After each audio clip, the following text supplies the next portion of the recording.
আসসালামু আলাইকুম বন্ধুরা, হ্যান্ড এমব্রয়ডারি টিউটোরিয়াল পার্ট 5-এ আমি আপনাদেরকে ফ্লাই স্টিচ শেখাবো। তো ফ্লাই স্টিচটি করার জন্য যারা বিগিনার আছেন তারা 3টি দাগ টেনে নেবেন। স্কেল দিয়ে সমান দূরত্বে 3টি দাগ টেনে নেবেন।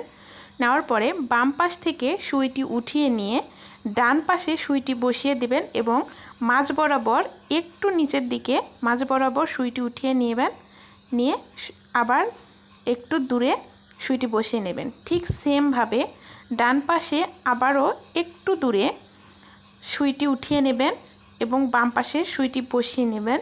নেওয়ার পরে মাঝখানে যে সেলাইটি আমরা করেছি সেই সেলাইয়ের ঠিক গোড়াতে সুইটি উঠিয়ে নিয়ে আবারও একটু দূরে সুইটি বসিয়ে নেবেন। ঠিক সেমভাবে আপনারা যদি কাজ করেন তাহলে ফ্লাই স্টিচটি খুব সহজেই শিখতে পারবেন। বেশি কঠিন না। আপনারা ঘরে বসে থেকে যারা হ্যান্ড এমব্রয়ডারি শিখতে চাচ্ছেন তারা আমার ভিডিও দেখে বাসাতে নিজে নিজে ট্রাই করবেন। ইনশাল্লাহ ভালোভাবে কাজ শিখতে পারবেন।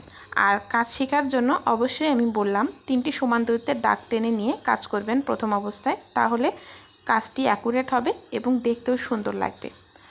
তো যারা আমার ফেসবুক পেজ থেকে দেখছেন তারা পেজটি ফলো দিয়ে পাশে থাকবেন, আর যারা ইউটিউব থেকে দেখছেন তারা সাবস্ক্রাইব করে পাশে থাকবেন। সামনে আরও নতুন নতুন হ্যান্ড এমব্রয়ডারি শেখার জন্য বেল আইকনটি প্রেস করে রাখবেন যেন ভিডিও আপলোড দেওয়ার সাথে সাথে আপনারা পেয়ে যান। আল্লাহ হাফিজ।